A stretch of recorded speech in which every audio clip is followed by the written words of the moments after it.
Baliga, our Chief Financial Officer, to this analyst meeting. All the participants are requested to note that the meeting is being recorded, and the audio and video recording of this meeting together with the presentation and the meeting transcript will be uploaded on our website as well as submitted to the stock exchanges. I would like to give you some brief on the important points for the smooth conduct of this meeting. All of you will be kept on mute mode to avoid any disturbance during the meeting. For the question and answer session, the names of those who have already registered with us as speakers, we will first allow them to speak, and then for the others, you can raise your hand during the meeting. If you have a question, you can put it in the chat box, or if you want to ask the question, raise your hand and we will then unmute you to ask the questions.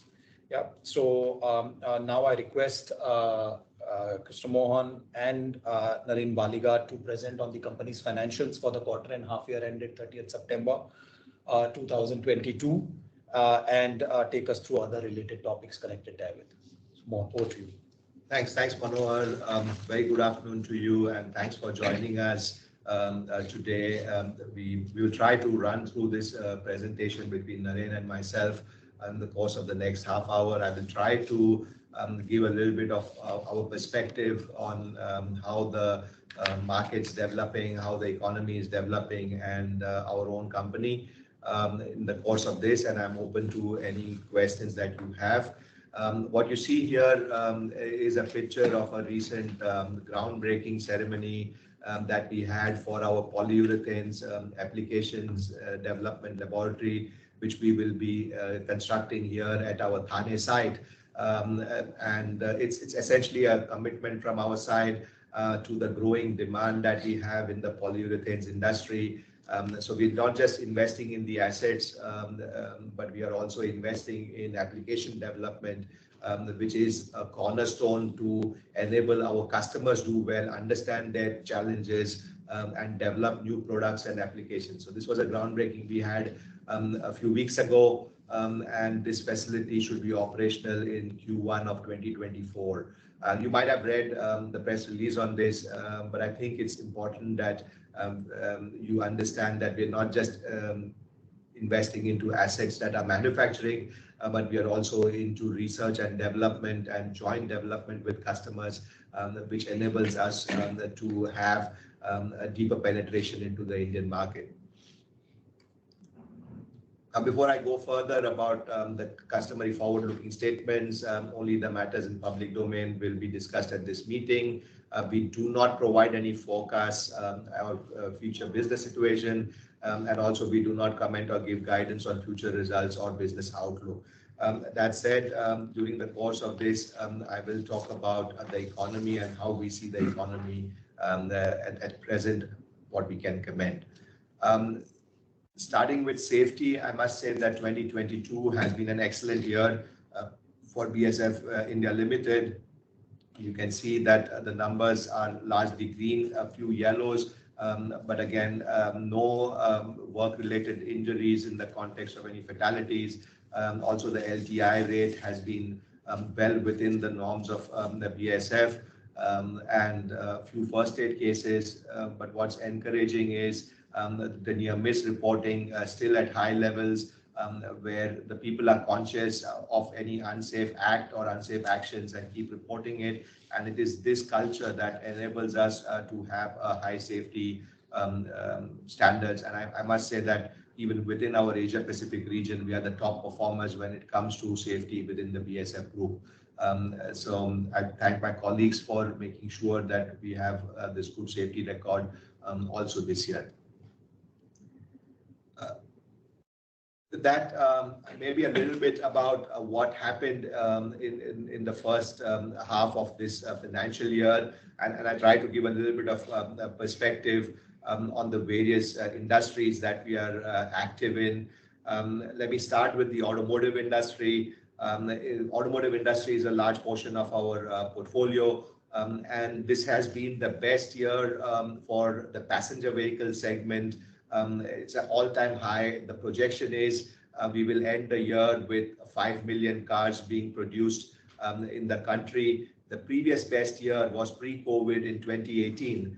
In 2018, we were about 4.6, 4.7 million cars. And after that, we had a couple of years where there was a decline due to various reasons. You will remember the NBFC financial crisis.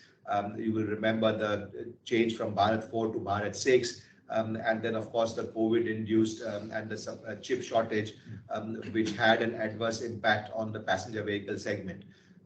What's happening there clearly is a strong, the chip shortage has kind of eased itself.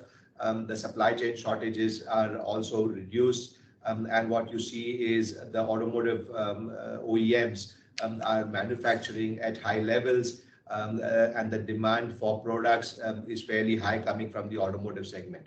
What's also happening there is a premiumization, if I may say so, and you see that the portfolio of the OEMs is shifting towards the city utility vehicles, the higher capacity cars, which then gives room for innovation for companies like BASF, whether it's in the field of engineering plastics or polyurethanes, or even coatings, because of the higher standards that the OEMs are setting up for the vehicles. We also benefit from that. When I take the two-wheeler segment is also going quite strong, but I think it's not at the peak yet. There seems to be a reduced demand on the two-wheelers, although it's recovering from the COVID situation. Here, my best guess is what we are seeing with rising interest rates. There is the cost of ownership going up is a little bit of a challenge, and you see that the two-wheelers are not as strong as they were a couple of pre-COVID levels. When it comes to construction, the demand is rebounding. You do see the commercial and real estate going up as well. However, this is another area which is quite interest rate sensitive, and with the current cycle of rising interest rates, that's an area which is a close watch for us at BASF as well, in the context of how the construction setup is going to develop in the next quarters and months. Agriculture, here I would like to spend a little bit of time because we had great expectations for the ag season this year, and the year started off with delayed monsoons, like all of you know. In the month of June, we were well below average.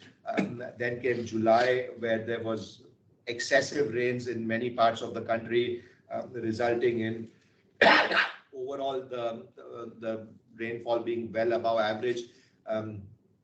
Then we had a couple of months where we thought, well, now things are getting back to normal, but the rains never ended. Until almost Diwali, you had rains in many parts of the country, which meant a couple of sprays were missed across all companies, I would assume. Now, despite this, I would say that BASF has had a very good first half year in the context of our ag business, and Naren will probably talk about it in a second. And we've managed that simply because of introduction of new products. And here I would like to highlight that we've kind of set a record by having our insecticide exponents achieve a 100 crore, fastest to 100 crores in the industry, in our opinion.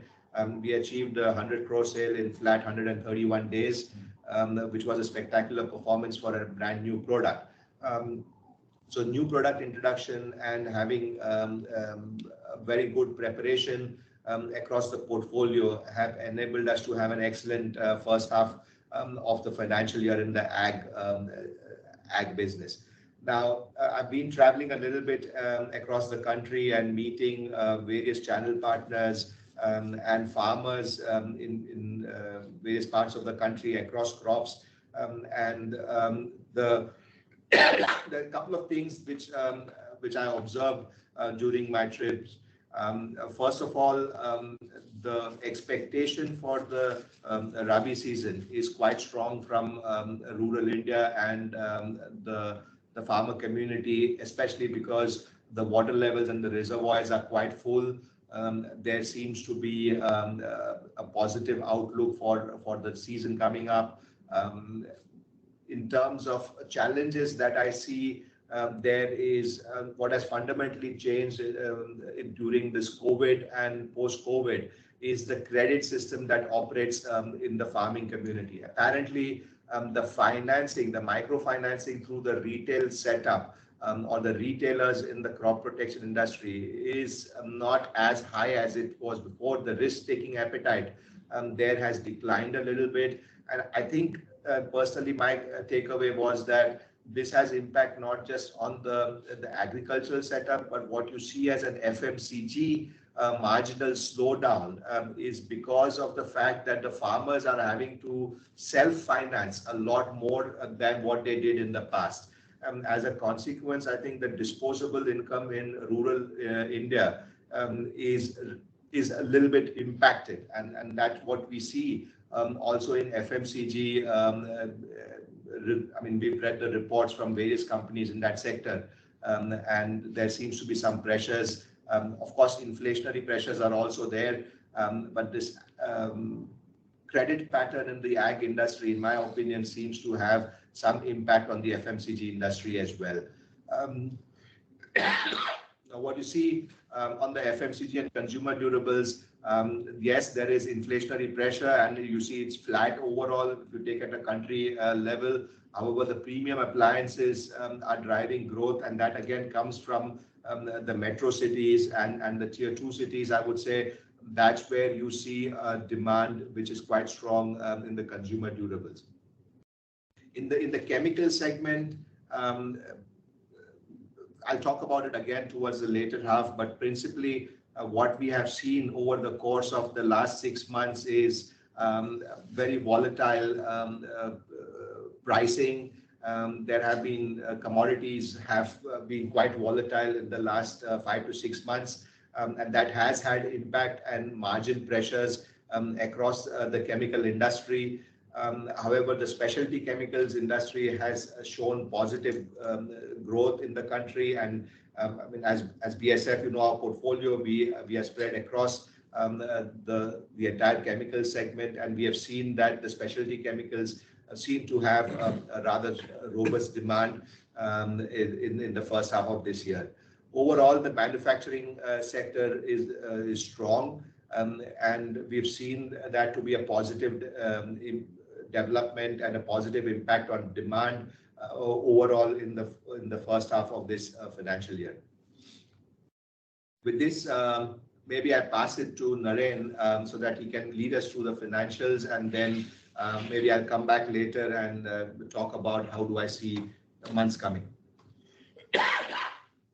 Thanks, Mohan. Coming to the financial performance, the first slide here shows our segments. We are operating in 6 different segments in India. And except for agriculture solution, you see at least 2 operating divisions in each of the segments. On the right side, the pie chart, materials happens to be our biggest segment, which has performance materials and monomers included, whereas surface technologies is only 4% of the total. Usually, interest is on agricultural solutions, and Mohan talked extensively about that. That covers around 15% of our revenue. And this is a well-diversified product portfolio that we have to serve customers in India. Quarter-on-quarter and half-yearly performance review here. On the left side, you see quarter-on-quarter, a 5% increase in sales, contributed both by volumes and better price realization. Whereas the margins have suffered. You might have seen this in our publication after November 10th, we announced these results. It has come down by 19%. Between the two, there's a difference of 120 basis points compared to a percentage of revenue. And I will cover the reasons for that when I cover the half-yearly numbers on the right. 16% growth. So April to September, we have a 16% growth. And again, PBT has gone down by -4%. And if you compare both, you can realize that the first quarter was significantly better for us. Obviously so. Agro was there, firing on all cylinders. And then other businesses also did relatively well. The second quarter of the current financial year was not that good, and that is what the result you see here. Main reasons for PBT being low is the higher input cost that we could not fully transfer it to the customers. We could not transfer all the input costs to the customers. And the depreciating rupee also against US dollar has impacted us. In addition to that, of course, there are other topics which I will cover later. Market demand was also low, and I think Mohan will cover that later in the Q&A session specifically. This is kind of a busy chart to show quarterly performance of sales and PBT on both sides. I started with the March 2020 because that's one quarter before the COVID hit. So that's kind of a normal quarter, 1,900 crores was there. And June was the first hit, 1,700 crores. And then it picked up. There was kind of pent-up demand, and we could sell 2,500 crores in September 2020. Over a period, you can see how it has gone up and stabilized at around 3,000, 3,300 crores over a period. And June 22, the last but one bar, 3,888 crores, is the best ever quarter we had in terms of sales. That's with all the businesses doing well, and especially agro doing fantastically in that quarter. And the September quarter is 3,600 crores, if I round it off. On the PBT side, June 2020 is the quarter where we had a negative PBT, minus 41, because the plants did not operate. There was complete lockdown. And then it picked up. Up and down, kind of a roller coaster ride you see here with June 2021 and June 2022, both being the best of the quarters. And 264 happens to be a great quarter for us. But the June 22 happens to be a great quarter with 264 crore PBT. Because of the reasons that I mentioned, market demand, product availability, rupee depreciation, softening commodity prices, we have a hit on the margins, which resulted in the lower PBT of 149 crores. This is a waterfall chart to show how the 6,400 crores converted to 7,500 crores between the 6 months of this year and the 6 months of last year. Starting with agriculture solution, again, 185 crores more than the already very good 6 months of last year. If you remember, even during lockdown, our agro guys were in the field selling to the farmers, and we recorded around 1,000 crore sales, which we bested by another 185 crore, taking it up to 1,100 crores, agriculture solution. Materials, both performance material and monomers did extremely well, 400 crores additional sales compared to last year. And nutrition and care, also 265 crores. Industrial solution, again, around 200 crores. The new Dahej plant has contributed a little there. We started it only in June, and slowly it's ramping up. It'll take time to ramp up completely. The second line in Dahej, which doubled our capacity of dispersions. Chemicals is the only segment where we have a slight lower value. Not so much because of volumes, but because of the price drop. Significant price drop in the chemicals segment, both intermediates and petrochemicals. And we have shorter sales of by 23 crore. Coming to the same PBT before exceptional item by segment, how the 432 crore became 413, how it translated. Agriculture solution, already, like I said, last year was a very good quarter. Last 6 months, last year was a very good quarter, very good first half. And we bested that by another 71 crores this quarter, the 159 crore of PBT. Whereas materials is hit hard for the reasons that I mentioned earlier, and I'm sure this question will come up both for materials and chemicals in the later Q&A session. And I want Mohan also to explain from a business perspective how this happened and what is the current situation. The same topics come in there, the product availability, rupee depreciation, market demand. These are the things which are basically, and the softening of prices of commodities is impacting both materials and chemicals. Nutrition and care and agriculture solution happen to be very good segments for us. Since the COVID days, nutrition and care has been doing extremely well, and this is kind of improved every year. And this year, first half has been exceptionally good, also in nutrition and care. Some key performance indicators which may have interest to you. Receivable days, we have 63 days, very well managed, very low overdues. And even during the COVID days, we controlled our overdue so well. We did not have any major bad debts during those days. So it's managed well at 63 days. Inventory, we import almost 80% of our raw material and finished goods. And with that, having some good inventory on the land is always important. Yeah? You don't want to lose the opportunity when the opportunity arises. So 60 days is, in my opinion, a very good situation to be in, neither on the higher side nor too low. Current ratio 1.8, current assets over current liabilities 1.8. Again, a strong ratio there. And the net working capital, if you have seen the earlier times in 2017, 2018, 2019, that time, we used to have 15% of our sales as net working capital. And that has been brought down to around 9% now. And for the financial year 22, it was 8.3%. Really good management of working capital, receivables, inventory, and also payments.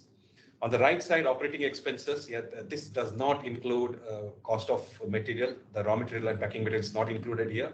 Personnel cost is not included, and depreciation is not included. So excluding this, the fixed cost has gone up slightly, also because of the commissioning of the new plant in Dahej, excluding depreciation again and personnel cost. But those are some of the reasons why it has gone up. But fixed cost is very much under control. That's what it shows here. EBIT before exceptional item at 5.6%, and EPS not annualized is 71.6, as against 135 for the full year last financial year. And that all adds up to ROCE being 17% against not annualized, as against 36% of financial year 22. I hand it over back to Mohan for. Thanks, Naren. Before I get into what we've done as growth projects over the last couple of months, maybe a few remarks on the results that we just showed.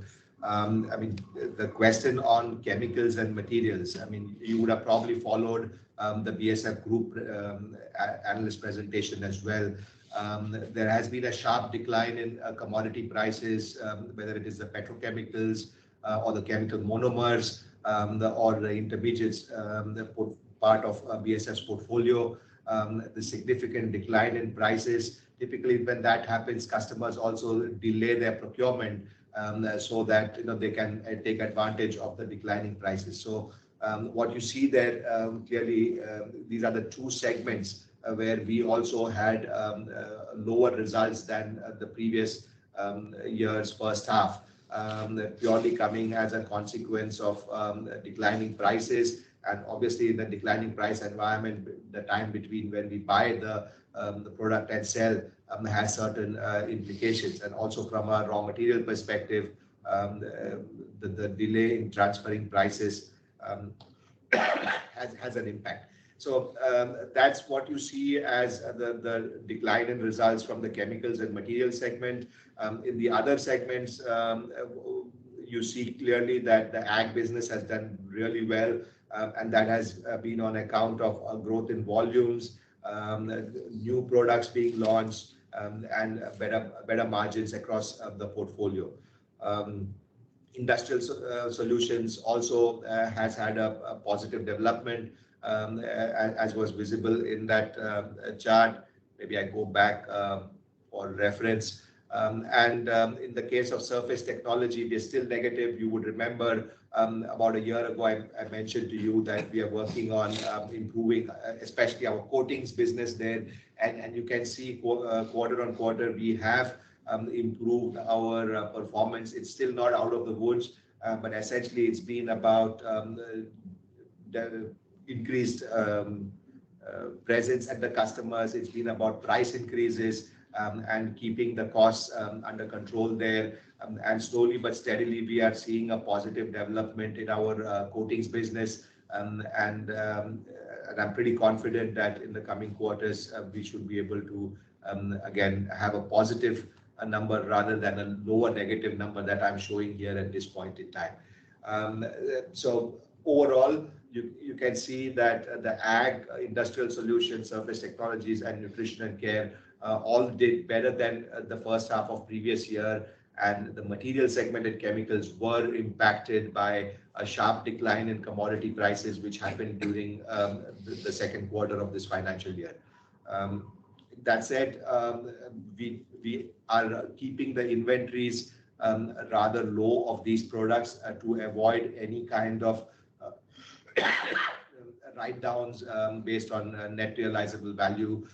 So making sure that we keep the inventories at the shortest period possible for these commodities where we see certain volatility happening due to the global situation on commodities. Coming back to the growth projects, on the left side, you see at Dahej, the capacity, we doubled the dispersions capacity. We started production in June, and we are slowly ramping up. The products are qualified at customers, and I'm pretty confident that we should be able to ramp up the capacity utilization and fill up this plant in the course of the coming quarters. I talked about the groundbreaking of the new polyurethane application lab as the first slide. And clearly that's our commitment, continued commitment, that we see a strong potential for growth in the polyurethane business in the country. And with our assets in both Thane and Dahej, we are well positioned to leverage the demand growth coming from this segment. Also on the utility side, keeping our costs under control, we've inaugurated new facilities in Mangalore. We are also leveraging the possibilities of renewable power at Dahej and Mangalore, thereby ensuring that our footprints are also reducing on a year-on-year basis, well in line with our global commitment to achieve net zero by 2050 and to reduce our footprint by 25% until 2030 with a baseline of 2018. Now, at the customer level, we continued our engagement with customers. You see a few pictures, whether it was on the bottom right, a manufacturing and supply chain session from the automotive industry. You see certain other pictures which are about inauguration of our stall at various Chromatex, Chem. You see the Indian Medical Association where we participated and over 250 doctors about medical education with regards to our crop protection chemicals, and that was well appreciated by the IMA. And on the top right, you see at India Chem where we were participating at the CEO roundtable and the inaugural session and receiving an award from the Honorable Minister there at the award for impact on the industry. Lastly, what I would say is, I mean, you see this slide every time from me because my focus areas and the team's focus areas don't really change. We are strongly focused on operational efficiencies, our customer engagement, and our people. The levers there stay the same. We just have to work a lot harder on topics like margin management and cost control because of the situation that we are in at the moment with the global geopolitics. And the impact of the crisis still in Europe, which has its impact on commodities and the margins, hence managing margins and working capital and making sure that our cost base is under control is the primary focus that we have as a management team. Yes, there are challenges of currency fluctuations and inflations in the market, which we also foresee could have an impact on some of our segments. We talked about consumer durables, where we have some exposure with our materials business. where there could be a challenge because of rising interest rates as a consequence of the inflationary environment that we are in. And last but not the least, energy prices, whether it's gas, electricity, is going up and it continues to go up. We do not really see a softening there. The raw material prices, well, they are volatile at this point in time. The commodities have seen a crash from their highs of last year, and we have to manage the volatility. So the challenges stay more or less the same. The outlook from an economic perspective, we still see that for this financial year, whether it's the automotive industry, the ag industry, the second half will continue to have a reasonably solid platform. However, when it comes to consumer durables, we see it a little bit weak. FMCG, we see a little bit weak simply because of the fact that the higher interest rates and availability of credit, especially in rural India, the change in pattern will have impact on demand in these segments, is our view. Now that said, our focus continues to be on growing our business in volumes and making sure that we manage our margins while keeping the costs under control. We engage very strongly with customers, and that's something we continue to do. A lot of new projects, new ideas for innovation, new products for launching over the next few quarters, and that's where the whole company is focused on. I'm happy to take any questions. Yeah, thank you. Thank you, Naren, for the presentation. We have a few speakers who have already registered, but I also request if anyone wants to speak, they can just raise their hand in the Teams, and we will at the relevant time open up the line for you as well. So we have the first speaker. He's from Brindstone Investments, Mr. Varun Bang. Hello, are you online? Hello, am I audible? Yes. Yeah. Yes, So good, and thank you for the detailed presentation. I have a few questions. I will ask 2-3 questions now, and then I'll join back the queue for more. So the first question is, we have seen a lot of volatility in the first half of the financial year. So whether it's in terms of currency, in terms of availability of raw materials, and also supply chain, and you spoke about it during your presentation, but it would be helpful if you can just quantify the impact of these factors on the financial performance of the company during H1. That would be helpful. And in the same context, what part of the impact is transient and what portion will have more entrenched impact on the operating performance of the company? That is something if you can just highlight.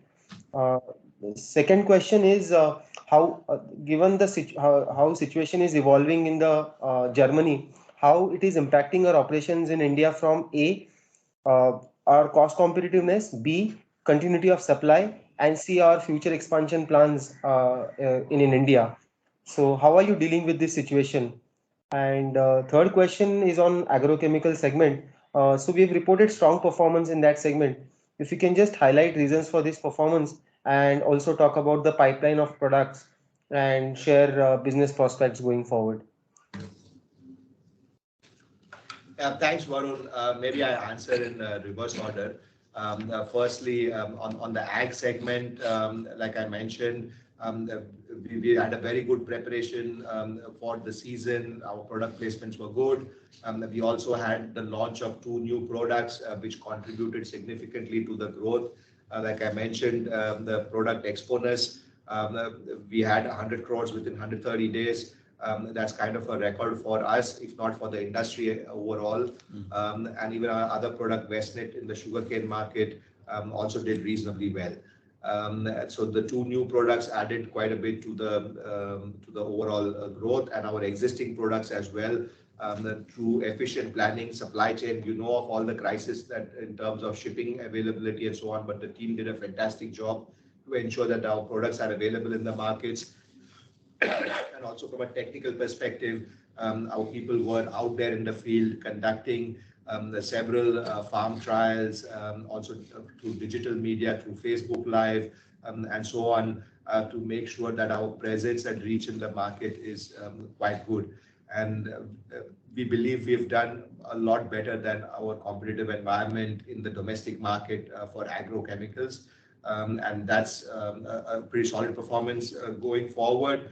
We do have a list of products that we will, through life cycle management or new products that will come up in the course of the next years. There are some of them are under registration, so can't exactly say when they will be out, but I see a continuous pipeline of new products in all segments, insecticides, herbicides, and fungicides, where we will continue to introduce innovations to the market. Now, on the question regarding Germany, so Germany, we've done a very detailed risk analysis of what's the impact of the crisis in Europe, the natural gas from an economic perspective, from an availability perspective, and also from a customer downstream perspective, what are the kind of impacts that we would have as an organization. And we did this pretty early. I mean, the war started end of February, so we as a board have reviewed this several times in the course of the last 6 months. And I'm pleased to let you know that there was no material impact of the war on our operations here in India. In any context, we were able to secure the raw materials and the finished goods that we require for our business here in India through careful planning and making sure that we do a little bit of advanced planning and keeping a little bit of higher stocks in the areas where we were, which were critical in nature.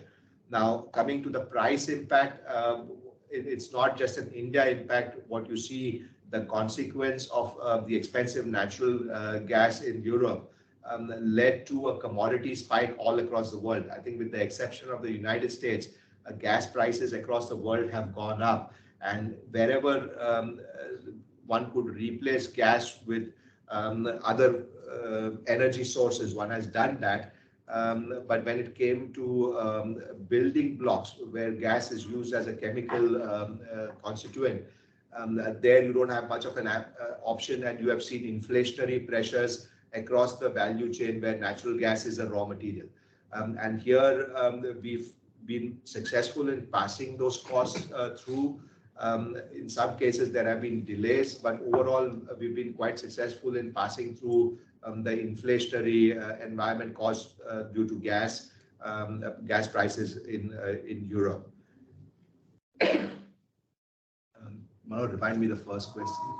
I think the question was on the volatility in the currency and the availability of the supply chain. How does it impact our performance? Yeah. So again, the biggest impact that we saw is in the context of volatility of commodity prices. We did not face an impact on availability. The availability was reasonably good. We were able to secure that. However, there was price volatility in the context of whether commodity petrochemicals or chemical monomers like the isocyanates. There was quite a bit of a drop, and then it went back up again, and then a drop again. So we're seeing volatility in those areas. So hence, we managed that to the best extent possible. We did not really have an issue with currency or forex losses. That's really not an impact for us. We have been able to pass through the increased costs that come in through these measures. The biggest impact that you see, and what Naren presented in the context of chemicals and materials, how we performed compared to the first half of previous year, that came from the volatility in prices and the sudden drop. And of course, when you have a 4-week sailing time between the time you buy and sell, there is the 4 weeks that you have to deal with, and when the price sharply declined in the second quarter of the financial year, we did have an adverse impact. And it's principally on account of this commodity prices and nothing, not really any impact to foreign exchange. Thanks. I hope, Varun, that was okay. Yeah, thank you. I'll join back the queue. Thanks, Varun. Thanks. We have the next speaker, Chandrasekhar Padiyar from Tata Mutual Fund.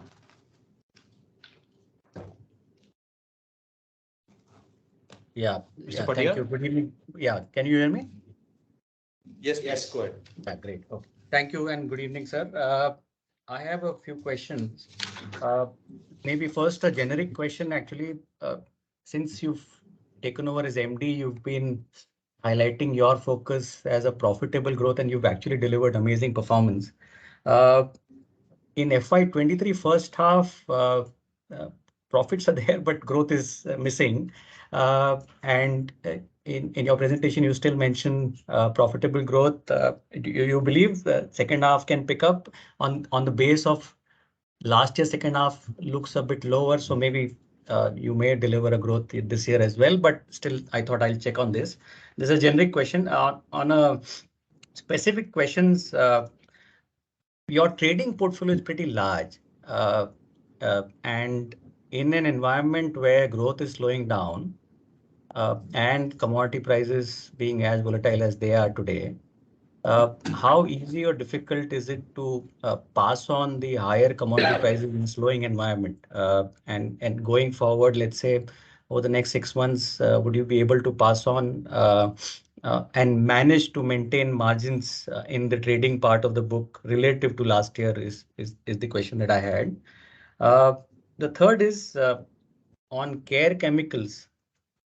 You mentioned, or let's say you mentioned weak FMCG performance expected in the second half of this year, continuing. But your care chemicals portfolio has done pretty well on profitability in the first half this year as well. Would you say that this can get impacted in the second half or going forward basis? That's the third part. And lastly, on CapEx, on new projects, in the past, you've mentioned that there are new projects on your drawing board under consideration for manufacturing in India. Given the way things are globally, would we expect something going forward on that count? These are the 4 questions that I have. Thank you. Yeah, thanks. So firstly, in terms of profitable growth, yes, we continue to strive for profitable growth. Naren showed in the slide that we had on a half-yearly basis somewhere around 15-16% overall growth in revenue. Now, if I remember this correctly, Naren, half of it came from volumes and half of it came from prices. So despite the challenges that we are facing, commodity prices and so on, we've actually increased realizations by about 7 to 8%, and we've grown volume 7 to 8%. Yes, profitability was impacted due to the declining commodity prices and where we have some delay in the context of the declining environment when we buy at a higher. And your question about trading margins is absolutely correct. And that's where we try to shorten our cycle and ensure that we still have a respectably healthy trading margin. I wouldn't give a forward-looking statement, but clearly that's a area where Naren, myself, and the business heads are very sharp on and make sure that we don't have a sustained impact on it. Okay, a one-off when it happens suddenly, let's say a commodity price drops by 30% in a quarter, then of course you will report a certain hit in that quarter. But overall, this is being well managed in my opinion, and the outlook is also that we should be able to continue profitable growth going forward. Then on the topic of Care chemicals and nutrition, the big increase that you see there came more from the nutrition portfolio rather than the care chemicals portfolio. But of course, it's the same segment for us. Now, outlook, again, like I mentioned, the FMCG, I see it to be challenged in the second half of the year as well. But you will recollect that in a couple of quarters ago, we did have poor margins in there. So what you saw as an improvement from about 9 crores to 53 crores came as basically we made sure that we are coming back on track. And I think we should be able to sustain the current levels of performance in the care and nutrition area.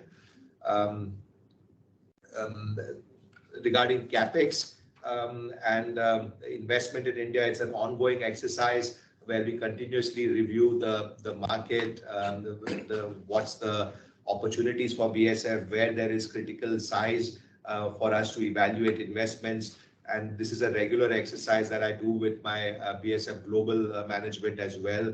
And I must say that in the last few quarter, I mean, like you here with the PLI schemes, I mean, just yesterday, I think the secretary for DCPC made a statement that there will be a PLI scheme for chemicals coming out soon. And obviously, these kind of topics are encouraging for us as BASF to look at our portfolio and see where we can come up and invest in the country for local manufacturing.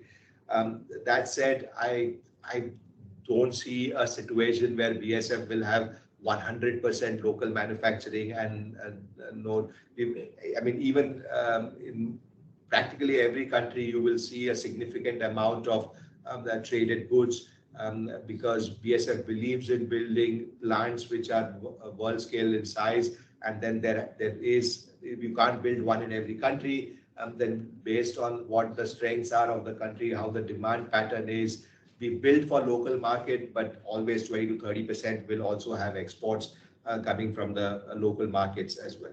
So the way I see it is we will always have a strong trading portfolio, which we will need to manage, and my organization is aware of that. And therein managing the working capital cycle, managing the margins, that's where the focus is for the trading business. And on the investment side, yes, we've heard a lot about China Plus One strategy, which so far has positively influenced the field of agrochemicals and pharmaceuticals. But what you see now is more and more opportunities coming up in the building blocks. I think a couple of years ago, I talked about this to you, that this is what the country needs, that we need to have more investments into building blocks.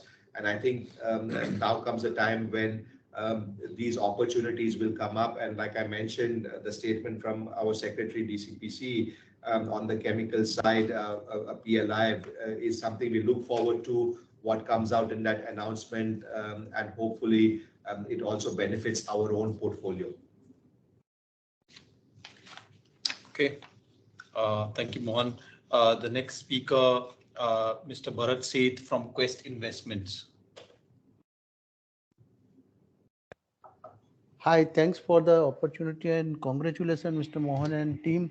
And reporting a reasonably good performance in very challenging time, and because of the whatever last 3-4 years of effort on the team side to build and grow, profitable growth. Sir, my question is, you referred to about China Plus, but now there is a talk also going on Europe Plus One. I'm not saying that everything will be manufactured for BASF in BASF India, but in your fair opinion, which are the sector where you think that India can, for our company, manufacturing can India really be a possible, and we can build a large scale plant.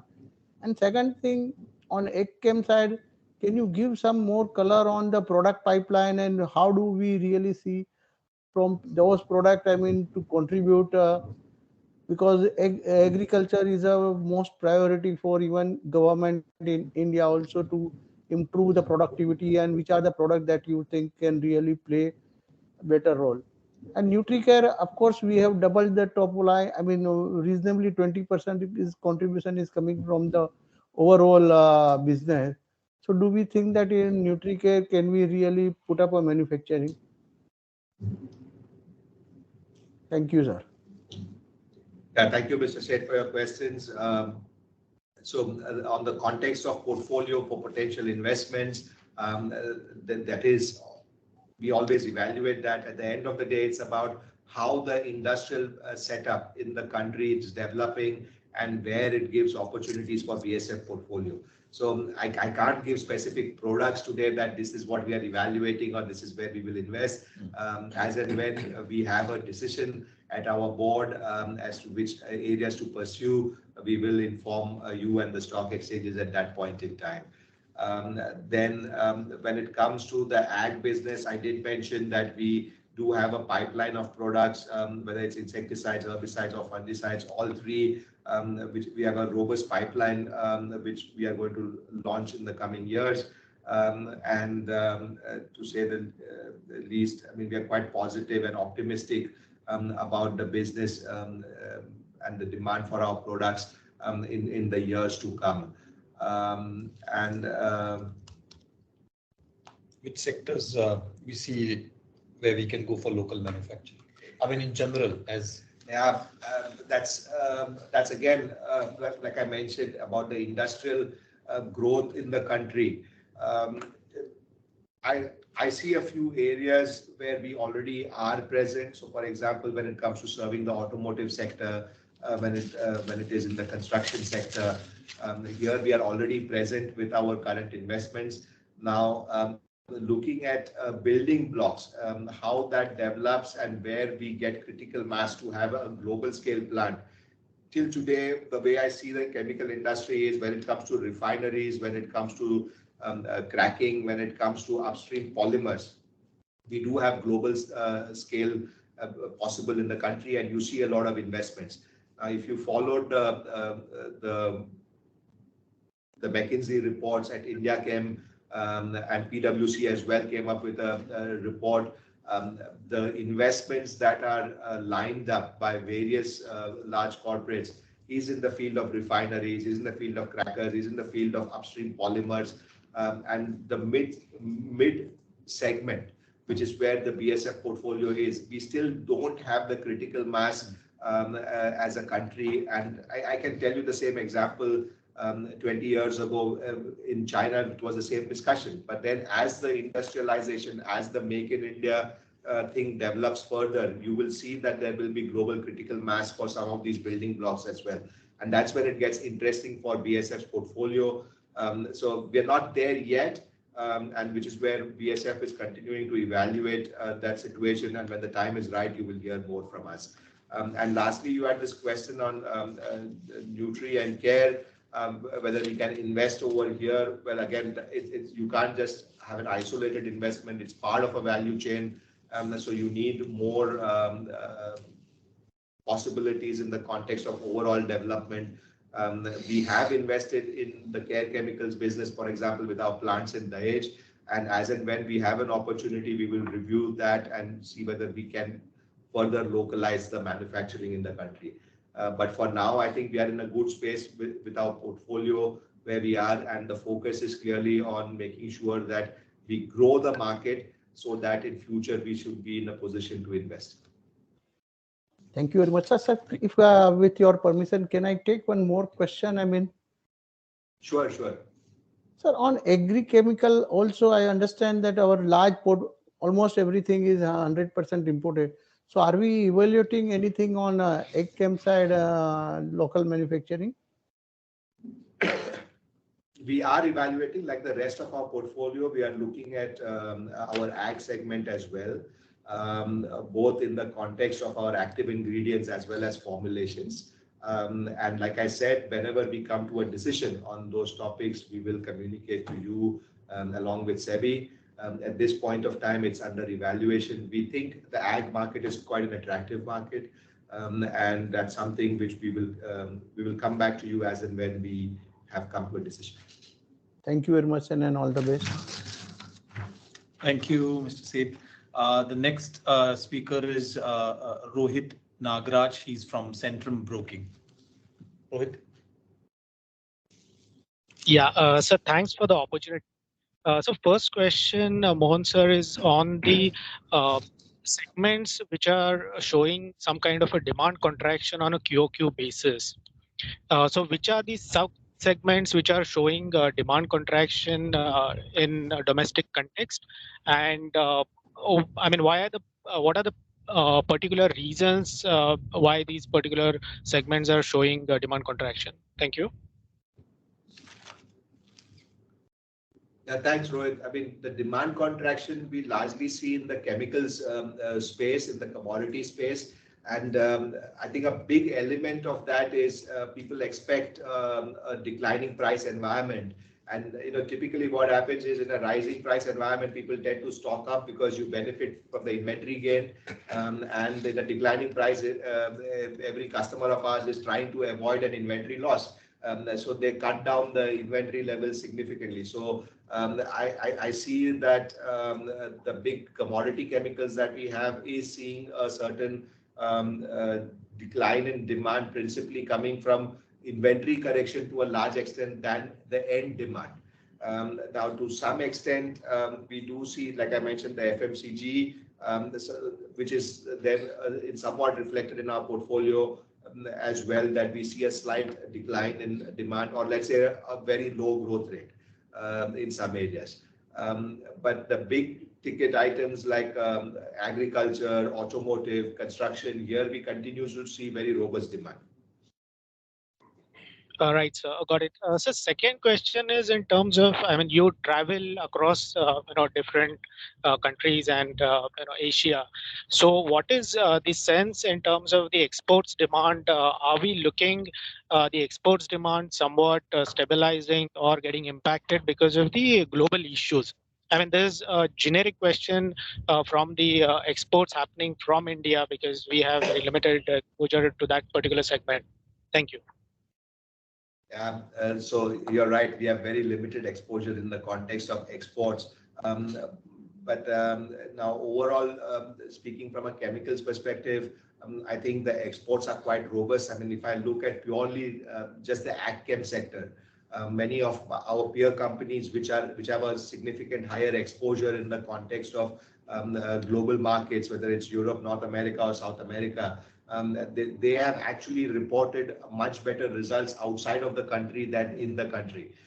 So you see that there is demand for exports, whether it is agrochemicals, whether it is dyestuffs and so on. So we are seeing that there is a robust growth there. On the pharma front, I see a muted, I don't know why it is so, but somehow post-COVID, there seems to be a lesser, at least the ones I've talked to are complaining about lack of growth and a little bit of stagnation on the pharma side, which then also reflects into the chemical intermediates that we supply to them. That said, most of my peers are quite bullish about development of exports going forward. So I was part of this CII survey, and probably it was published as well, that people are still expecting a pretty robust growth despite the challenges in the world. Sometimes I don't understand why, but people are still quite optimistic about the export potential from India. In terms of the confidence index, maybe I just close this with one statement, that in terms of confidence index, from last quarter to this quarter, amongst most CEOs in whether it's CII or FICCI, it seems to have come down a bit, but not so much.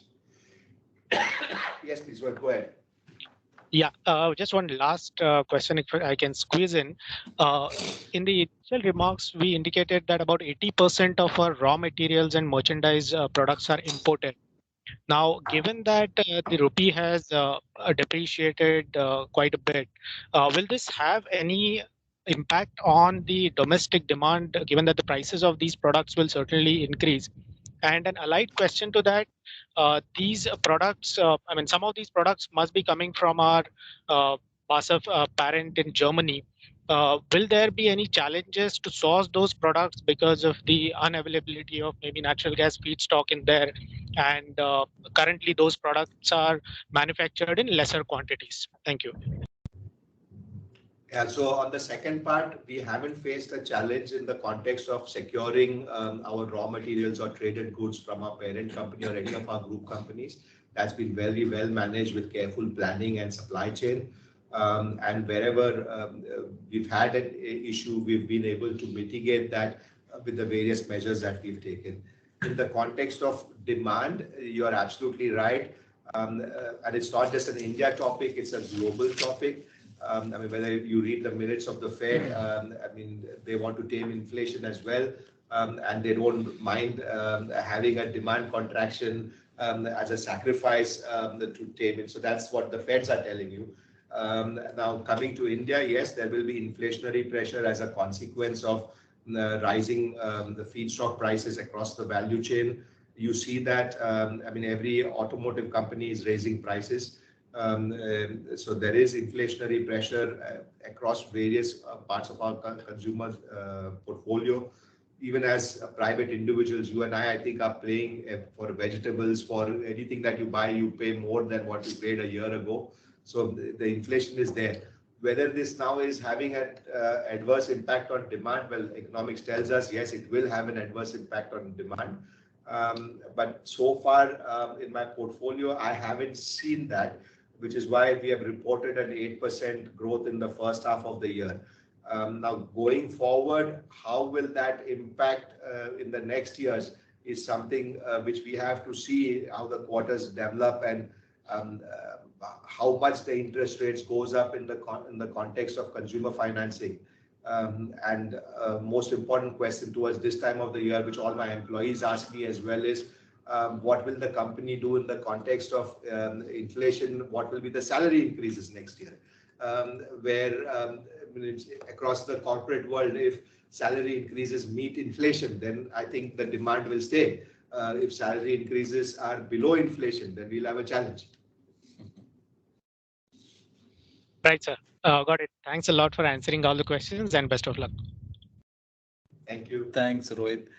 Please, again, if there are anyone who wants to ask questions, you can raise your hand or also put the question in the chat and we will be happy to answer that.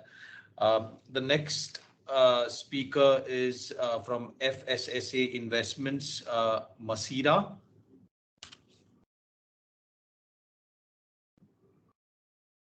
Are you there? Hi, I'm here. Sorry, my mic just got enabled. Thank you so much for the opportunity. I have two questions. One is recently the parent talked about permanently downsizing in Europe. So maybe could you help us understand what that might mean for the business in India? And second, I know it's sort of a long time away, but in Asia, the Verbund sites have usually been joint ventures. If that were to happen in India, would it be through the ListCo or how would that come through? That's it from me. Thank you. Thanks, Masira. The first thing about downsizing in Europe, Martin Brudermüller, CEO, made that announcement very clearly. The areas where we are downsizing, where we are looking at cost-saving measures, I do not see a direct impact on any of our activities here in India as a consequence of this. So I see that our operations will continue as it is despite the downsizing in Europe.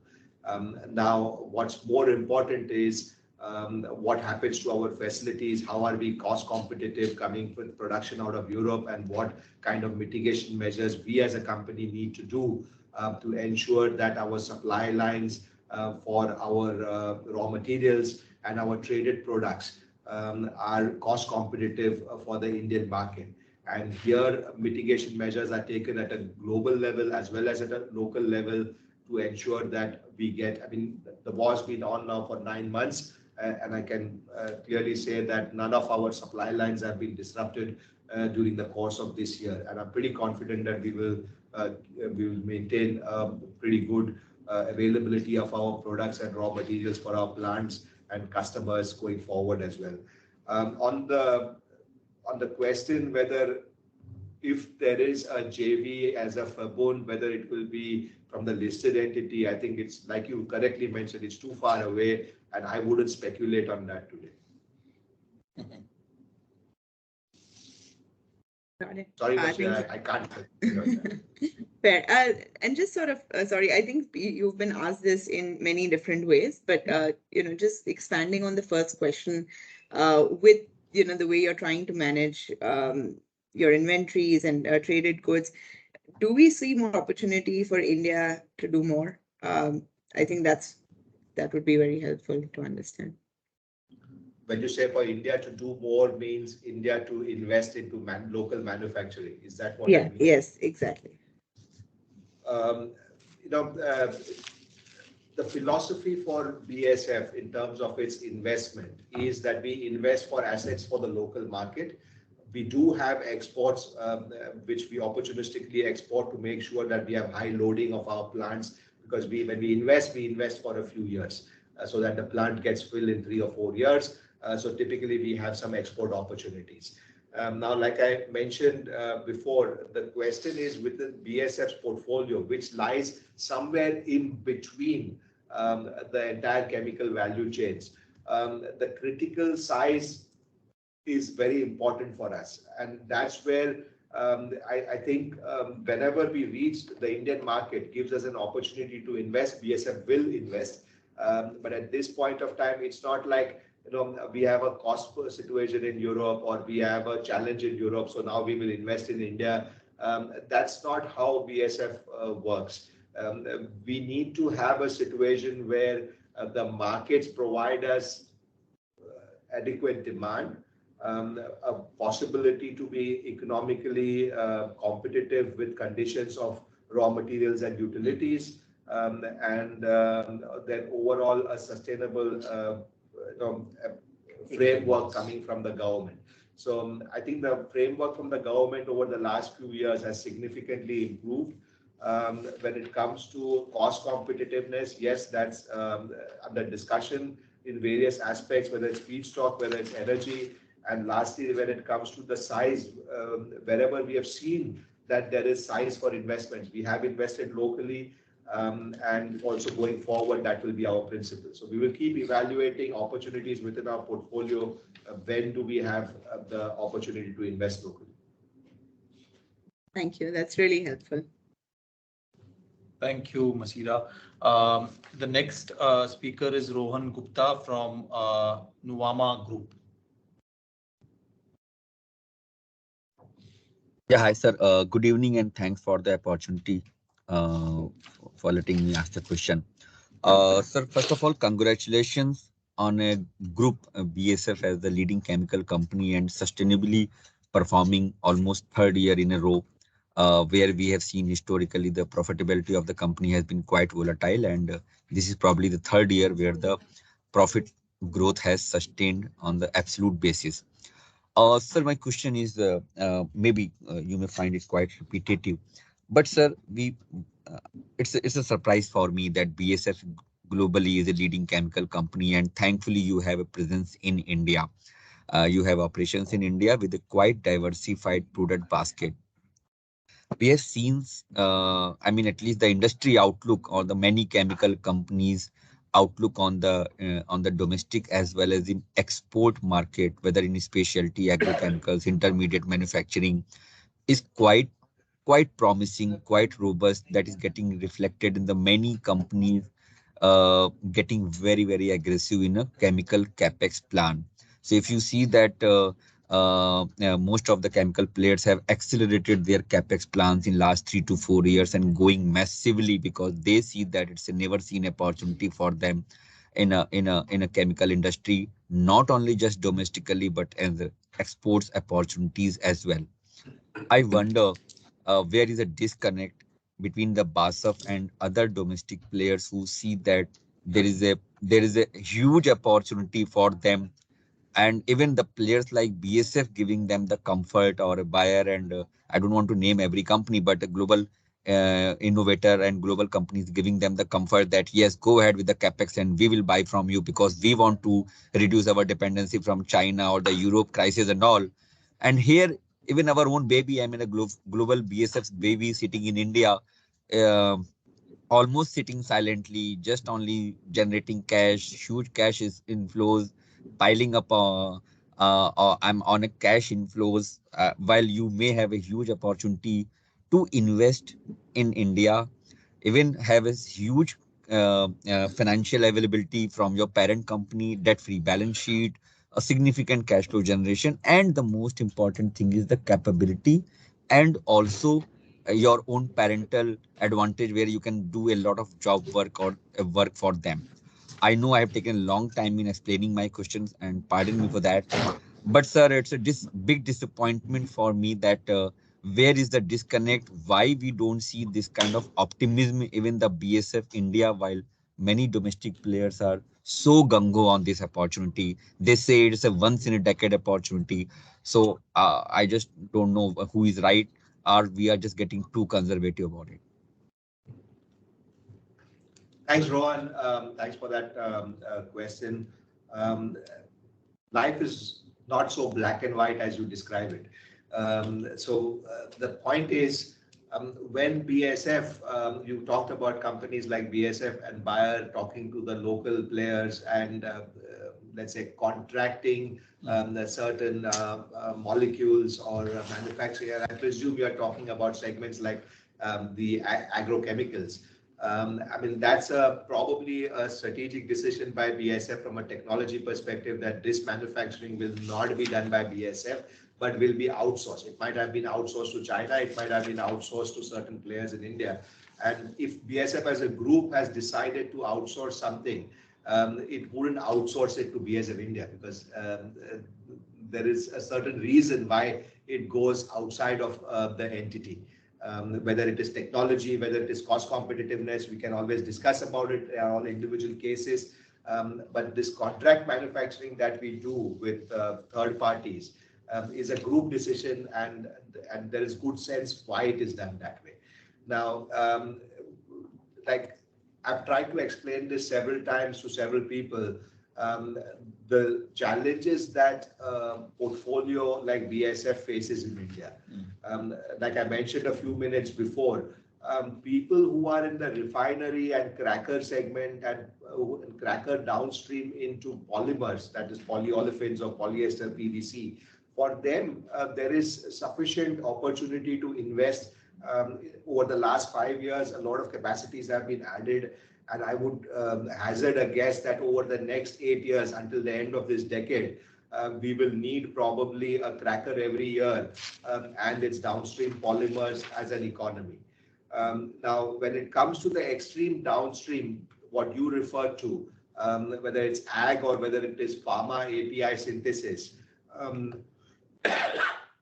here again, India has positioned itself, and many of the players that you talked about have positioned themselves as global suppliers to various generic molecules and as well as contract manufacturing for a few, let's say, originator molecules. The Indian downstream chemical industry has positioned themselves.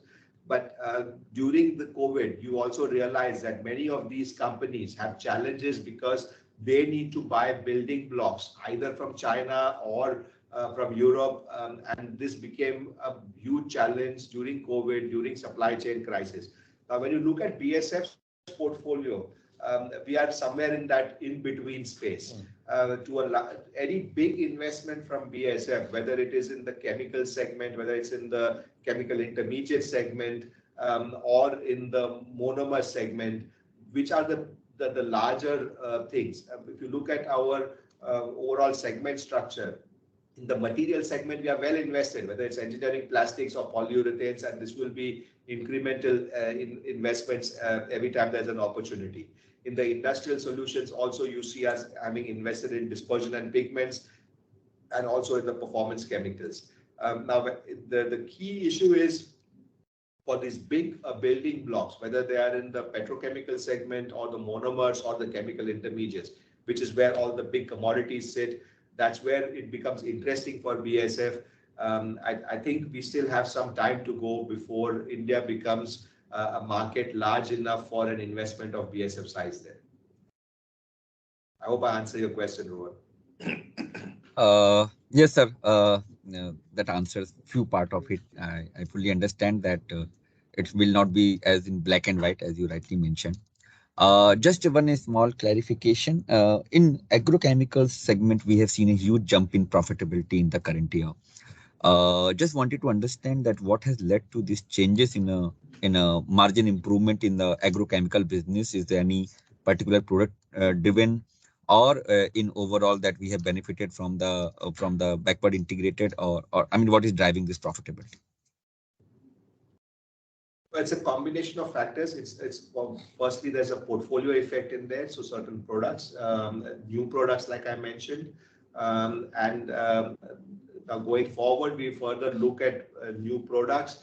And I mentioned that in another question earlier, we are also looking at, in the context of the PLI schemes, as to what should be our supply chain and manufacturing strategy going forward, because the external environment is changing quite dramatically, and I think this will develop further, and we as a company need to reevaluate our supply chains and manufacturing footprint in the context of AgChem.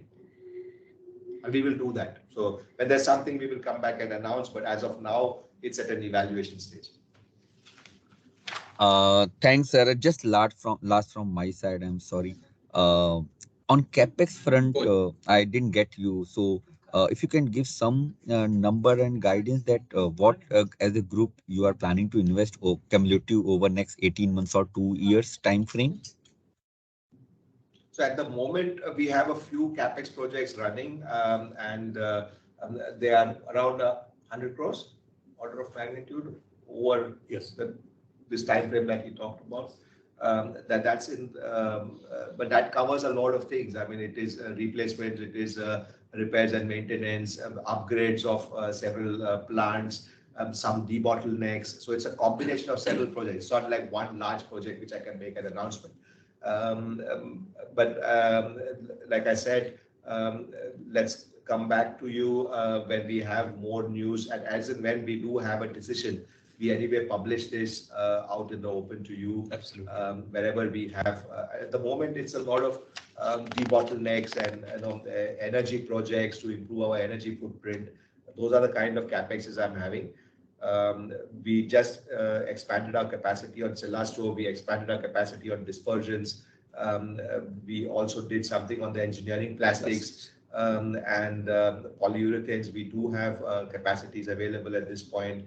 So I think from our local portfolio perspective, we are good to grow. Our capacity utilization has improved over the last couple of years.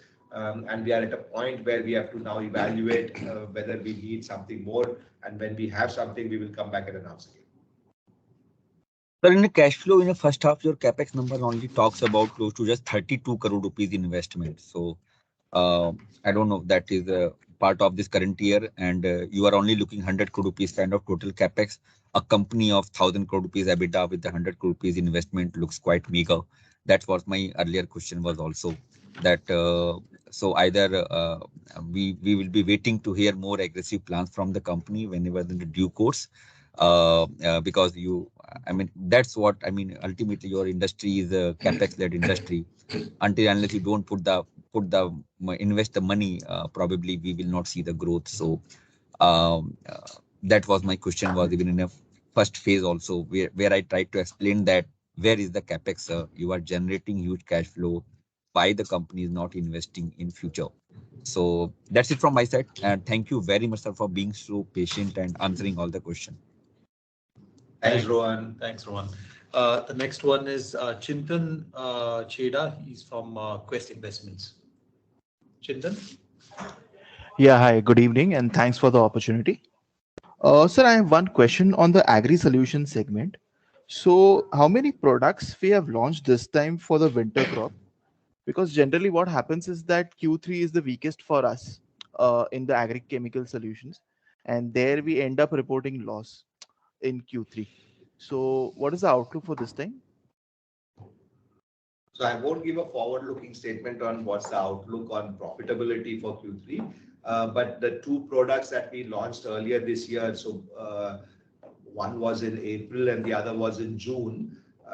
So we had launched Bestnet Complete in April and Exponus in June. So these will be the products which will also continue along with the rest of our portfolio into Q3. So between Q2 and Q3, I mean, in this quarter, we don't have another product coming out. Okay, got it. Thank you. Thanks, Chintan. The next speaker is Ranjit from IIFL. Yeah, hi sir. Hope I'm audible. Yes. Yes, Ranjit, go ahead. Yeah, thank you, sir. Thanks for the opportunity. Again, circling back to the same questions, I know we are trying our best to kind of extract an answer from you. Probably a couple of years back, so the question was never about our capability. It was always about whether we have a serious intention to expand in India. A couple of years back, we did have this financial challenge, and probably that could have been the reason why we won't have aggressively expanded. Now, even that is solved, we are generating a handsome EBITDA. And whenever we kind of pose this question, we get the answer that you are probably looking at a critical mass in India, which would drive your next set of expansion. So my question is like this critical mass, whether this is on absolute basis in India or it is on a relative basis to China. The question why I'm asking is that we have seen in the recent past our parent company announcing an expansion of almost a $10 billion kind of an expansion, and we seems to be getting into the Verbund site in China. We already have one. We are like looking at having a second Verbund site over there.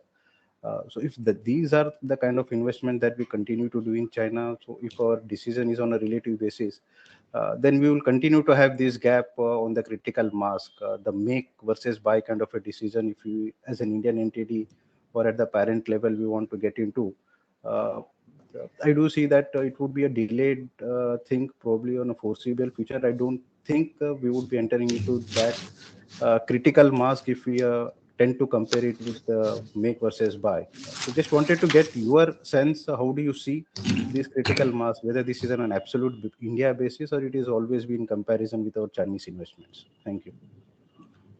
Thanks, Ranjit, for that question. It's an absolutely perfect question to ask, legitimate.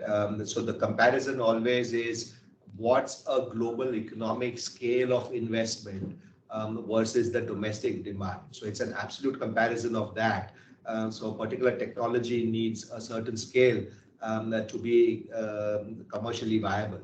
And that's where, so it's not a comparative of whether China or India. So when India provides us with suitable, and I can list a set of, I had the same discussions with the ministry, by the way, a couple of months ago, where we listed out a set of products where we said, because these are the kind of products that we look at where there is no plant in the country. So 100% of it is imported. And why is it? It's not just BASF, but it's across the chemical industry. Nobody has invested here for these portfolios because there is no critical mass. Now, that is regarding the new portfolio. For our existing manufacturing portfolio, we continue to invest. And we will continue to expand capacities as the market grows. So whether it is engineering plastics, elasto, polyurethanes, dispersions, coatings, wherever we have an asset base already here, we will continue to do capex. But these are plants where, you know, every 3 years or 4 years, you might need a capacity expansion, because we do have a certain position here. We saw the critical mass and we have invested in those areas. Now, when it comes to the bigger parts of the commodity portfolio, that is where I'm saying that, you know, if you want to see something different altogether, there we don't have the critical mass as a country, and which is why not BASF, nobody has invested in. Sure, sir. So if we probably the PLI would be one that trigger that we are looking forward to, probably that would provide the critical mass or at least the incentive part to go ahead with the investments into India. And Rajit, that's a very interesting topic again. It's not just PLI for chemicals. You know, what do I do with the PLI for chemicals if there is no demand in the country? Right. The demand in the country has to come from my customers. So I'm more interested in looking at what is the PLI for my customer industries, because that triggers demand for my product. I'm happy to take a PLI for chemicals as well. But unlike what we spoke about so much, you know, the exports of agro, exports of pharma, when you come to chemical building blocks, there I need that my customer industries get the PLI. And what we've seen in the 16 or 14 PLIs which have been announced, I mean 16 overall, but 14 have been more detailed out. We see certain positive impact on our downstream customer industries. And this will generate demand for us. And then it makes sense that, you know, we have our investment criteria. Yeah, right, sir. So one of the thing we keep on hearing is of the new age chemistries or new age user industries altogether, which India didn't had in the past decade, or there is going to be a potential growth, be it EVs or be it green energy. And here, at least, we don't seem to have very large plants in China or across the world. Would that be one of the segment that we can drive a growth? So from the EV perspective, you must be aware that in the BASF portfolio, we do not manufacture cells, but we are active in the space of cathode active materials. Right. And here, clearly, we are just seeing the initial stages of the gigafactories being built in the country. And obviously today, a lot of it is through imported components. Once these factories are built up, this should create sufficient demand for the cathode active materials. But there again, you need a critical size. And I think one can argue what will be the penetration of EV in the country, both for two-wheelers and for four-wheelers. And if you ask the different consultants, you get different data. But principally, one thing everyone is aligned on is by the end of this decade, that industry will be large enough and there will be sufficient space for cell manufacturing in the country. Now, in the PLI schemes on this advanced chemistry cells, you must have observed that there is a certain local indigenous component that is required to be achieved within 5 years, if I'm not wrong. And to achieve that component, again, all parts of the cell, whether it's the electrolyte, whether it's the cathode, whether it's the anode, all of them will need certain level of indigenization. So I think that is an area where there is opportunity. You also saw recently, I mean, for a country which uses so much of electronics, not having any semiconductors being manufactured, and now recently you had this announcement of the Vedanta group with Foxconn setting up a semiconductor plant. Now, these are areas what I talk about, which then gets interesting because then they need those chemicals and the specialty chemicals in bulk. And probably you need 3-4 of those to come in before you get to the step where, it becomes BASF's portfolio large enough, because with just one unit, it's not good enough. This will have to be done via imports. So like, let's say we have just one cell manufacturing plant for EV in 5 years' time. This is not good enough to have the back-end chemicals to have economics to compete against an imported cell from whichever part of the world. So you need 4 or 5 of these gigafactories to come up before you start the components as well in a local setup. So very much, Ranjit, these are topics of immense importance and discussion within BASF Group, and exactly what I talk about, that when the industrialization of this country happens at the rate which the government is projecting it to be, there will be significant opportunities to look at our portfolio and invest here. Thank you, sir, for patiently answering. One last bit, in your interaction with the parent company, you do see them quite open to these investments whenever this critical mass would be there in India. That's right. I mean, if you have a critical mass in the country, you have an economic case, having a reasonable rate of returns. The parent is very much interested in investing in India. Now, a couple of you talked about the last 3-4 years that I've been here in this position. I mean, we've done, like you noted, and Naren also presented in the charts about how our business has grown over the last couple of years. And I must add here that the parent company sees BASF India as one of the high performers within our portfolio of companies across the world. And yes, there is a very positive sentiment in the context of the business in India and possibility to expand further here in the country. Thank you, sir. Thank you for answering all my questions. Thanks, Ranjit. Again, if there is any question anyone would like to ask, please raise your hand or put that in the chat box and we'll be happy to answer.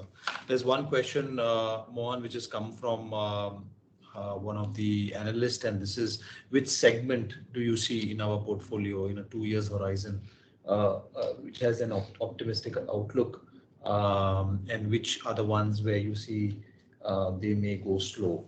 Again, this is a forward-looking question, but in general. But I will stick to my previous statement where I said, I mean, I don't see a 2-year horizon. I don't give a statement on 2 years today.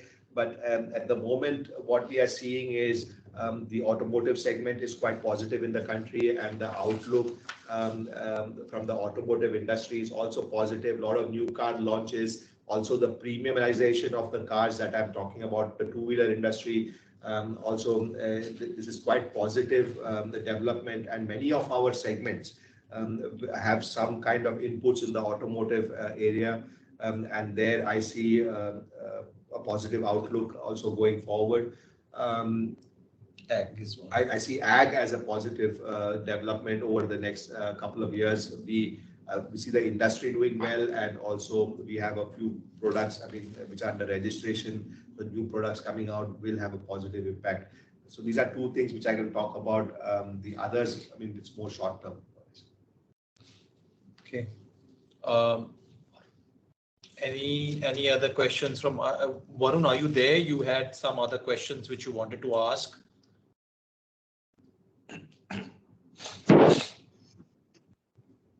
Hello? Yes, Varun, please go ahead with your question. So my question is in the context of investments. So how has the 5-year capex plan changed for BASF India versus what it was, say, 1 or 2 years back? Is there a meaningful change there?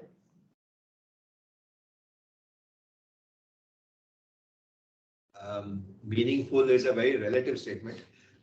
So yes, when I look ahead, the 5 years, let's say, plan and ideas, we are a lot more optimistic about the Indian economy and the overall industrial part of the Indian economy than we were, let's say, back in 2019 and 20. So in that context, we are a lot more positive today than we were back in 19 and 20. Okay, and what amount of capex can we independently decide and execute? So what I want to understand is how much are we dependent on our parent company in deciding the quantum of capex? That would be helpful to understand. So is it 100 crores, 200 crores? Beyond what size we have to sit and discuss with our group?